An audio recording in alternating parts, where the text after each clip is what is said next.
As a child, I remember being sent out to collect for the Royal Blind Asylum.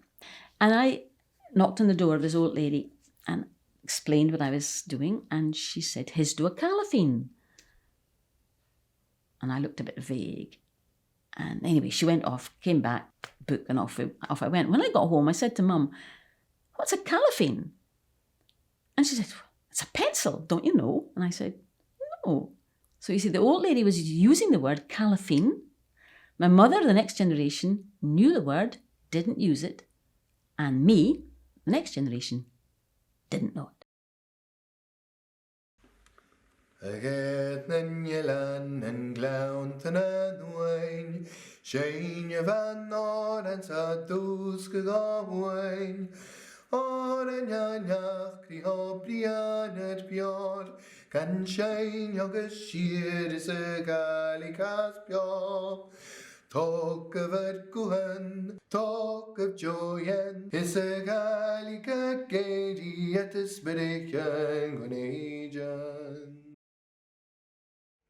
Word to be remembered by Barge, poet. A language is laden with cultural practice, and without a sense of community and without intergenerational transmission, the language will cease to exist. The word that represents my childhood is beach.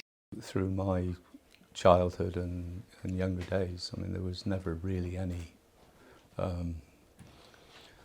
I've got no recollection of Cornish as a language. I mean, it was like almost like Latin. It's a dead language. The word I love to hear the most is do, which is the familiar form of you.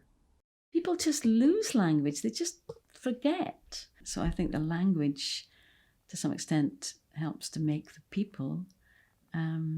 But people can destroy a language. If you have something unique to share that nobody else has, that makes your work more interesting to the rest of the world. Like, it's an ironic thing, but I discovered that the more local we made things, the more specific and truthful and authentic, they were more interesting internationally. The wind through the grind is a spicking in tongues, with a brocket feed hoop tuning in, itherworldly, intimately insistent. Dis music to lute, to slip into, a auld organ nunnin, a hushy hubble skew, up o'er the hill arms turn, the heart lifts. I was sort of shy of showing people what I'd written in Shetlandic, but when I did, or when I read it out, people liked it and responded to it and seemed to get something out of it. And that, again, surprised me. You can use the language to get into schools, talk to children, introduce children to it, and it's one of the things that we do as a little choral group.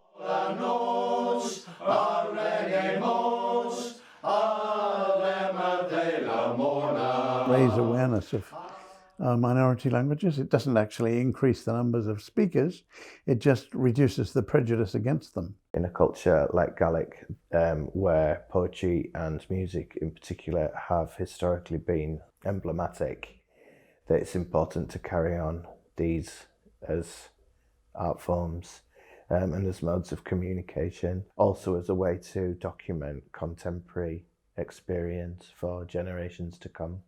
Translating, I think, is a good thing to do, to be involved in. I've got a minority tongue. Having it translated, I've had a book published in French, in Italian, in Nynorsk, Norwegian, and in Icelandic. And it's wonderful to have these languages interested in translating your poems and also translating their poetry. And I think it's a sign of great mutual respect.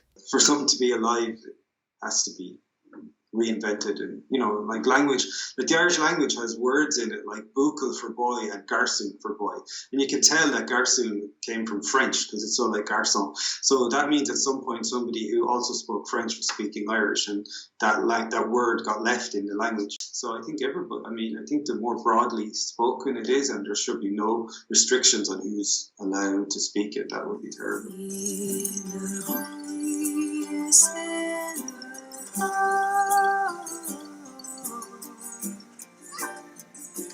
Will you try it with me, Ben? Okay.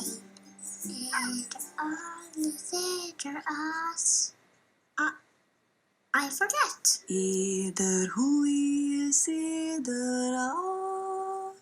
think a language grows out of out of a landscape, and because these languages are largely oral, they're quite onomatopoeic. The words are, the meaning is the sound, and especially in an oral tongue, and the rhythms of almost the sea. The word I love to hear the most, Oscailga in Irish, gra, love. Under the Sea came from a real sense of whatever was going on for me at the time. I remember I saw like seals being culled. They were killing all the seals in the west of Ireland. I remember being told a story by a local that they wouldn't have killed seals in the past because there was this belief through folklore that the seals could be the souls of people who were lost at sea, or they could be selkies. And I realised that the folklore and the language and the music of the country that was being rejected was something that connected people to a more balanced way of being. People need to be, or can be, aware of minorities without necessarily being aware of the danger. How can, in one lifetime, a person see a language declining? The decline of mining in Cornwall, which died out towards the end of the 19th century, and a lot of Cornish people were forced to leave Cornwall. Cornish is an attachment for those people to their roots. There has traditionally been a lot done at grassroots level. There's been a reliance on volunteers to do a lot of the work that the state should be engaged in. The word that represents my childhood is water.